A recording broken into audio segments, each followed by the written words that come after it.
guys, good morning guys. Bali, pumunta pala tayo ng dagat guys kasi para paligo guys. Sobrang lamig ng tubig dyan guys, sobrang lamig ng tubig dyan, yan o. Yan, lakas pa ng alon. Natatakot ako pumunta dyan sa talagang malalim kasi ano malalim na. Saka para baka maano ako ng alon. Yan, pabalik-balik lang ako dyan guys. Nalalamig na ako dyan guys, so magkukuskus ako ng libag dyan guys kasi marami akong libag guys. Yun. Maya-maya ahon ako kasi ang lamig guys. Tingnan yung katawan ko guys, yan ang katawan ko guys, ang taba, puro taba yan guys, puro taba. Yeah, taba yan guys, taba. Ayan nga guys, tapos na maligo. Ganda na ng sunrise yan. So babalik na tayo kasi maya mag-i-in tayo. So guys, balik na tayo sa Angol kasi nandun yung motor natin. Nakita pala kami ni yung kasama ko dati sa Sans. Shout out sa iyo sa Tol Mark. Shout out sa iyo Mark Gonzales. Shout out sa iyo Tol. Please follow and subscribe sa YouTube channel ko at sa Facebook page. Alam mo na yan. Hindi ko lang na video yung pag-uusap natin kasi kalimutan ko rin. So, pero ito, bawi ako sunod sa iyo ha, bawi ako.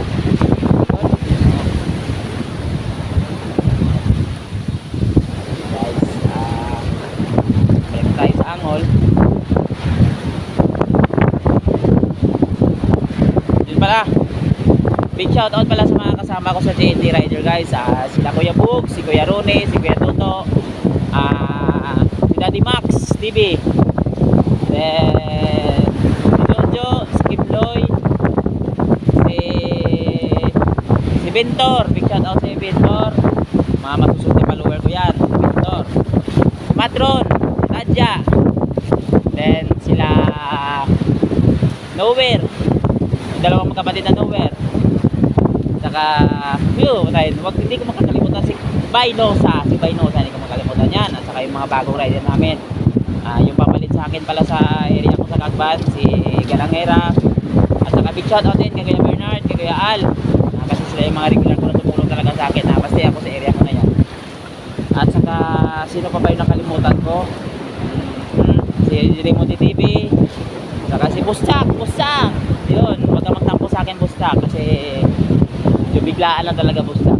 Saka sino pa mga nakalimutan ko, yung mga admin ako na Lord, mga admin, hindi ko pwede makalimutan yung mga admin.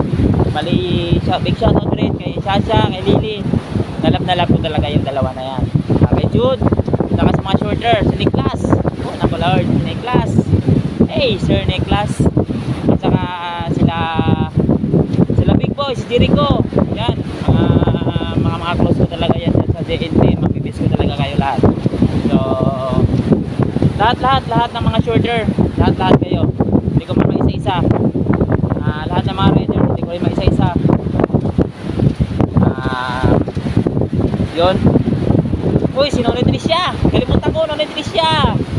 Hindi ko pwede talaga makalimutan tapos si Nonny Tricia, no? Kasi isang prinsesa namin yan dyan. Ay, hindi prinsesa, prinsipe pala namin yan dyan. So, hindi ko pwede kalimutan yan siya, si Nonny Tricia namin.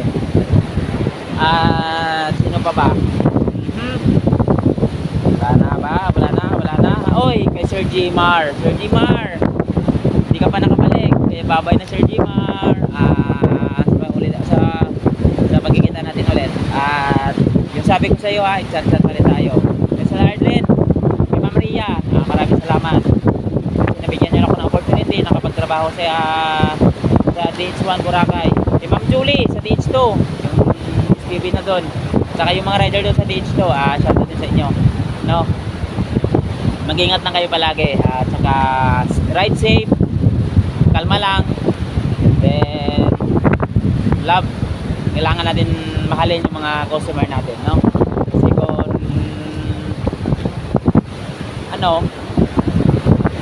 Kasi kung talagang magpapadala tayo sa init ng sa ulo, talaga makakasugbag tayo talaga ng customer, no? Kaya mga kapwa ko rider dyan, talaga mga kapwa ko rider, mag-ingat talaga tayo at saka maging mahinahon tayo, no, sa customer, no? At saka alagaan talaga natin. Saka big shout out pala sa mga lahat ng customer ko sa Agban Babaw. Hindi ko kayo maisa-isa kasi ang dami nyo, no? Big shout out sa inyo. saka yung mga customer ko dito sa Angol. Maraming salamat sa inyo. So, yun nga. Hindi pa tayo sure pero baka bukas makabiyahe tayo ng pupuntang dito. Kasi muna tayo ng residence para sa ekonomiya ng bansa. Kaya guys, muna tayo sa Angol. Angol ko ito. Dito tayo. Lumutan natin ang dyan.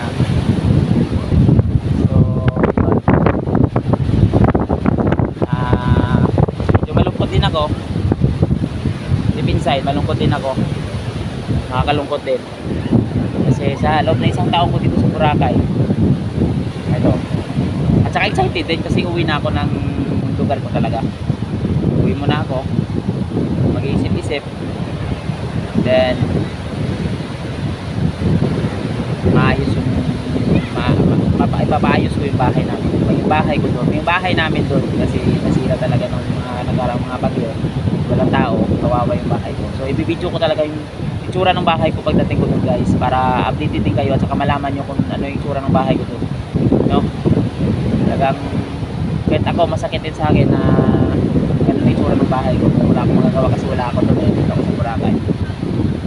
So actually bakasyon na sana ako dito napilitan akong magstay naman na dito for good at saka magtrabaho ko na. Salamat talaga ako. Ay, saka pala bago makalimutan, salamat din pala sa Google Express kasi naging tahanan ko rin sila ng almost ilang months din. Saka big shout out sa mga kasama ko. Maraming salamat sa inyo kasi nakilala ko kayo. Saka ngayon, salamat talaga ako sa JNT family na tinanggap nyo ako at saka talagang tinagaan, lalo na sa atin, no? Kaya guys, mag-quarter to 8 na, maglilikot pa tayo, punta pa tayo doon kasi kakausapin ko yung mga kasamahan ko sa pila sa naghahabal-habal. So ayun, apit-apit na tayo. Bye.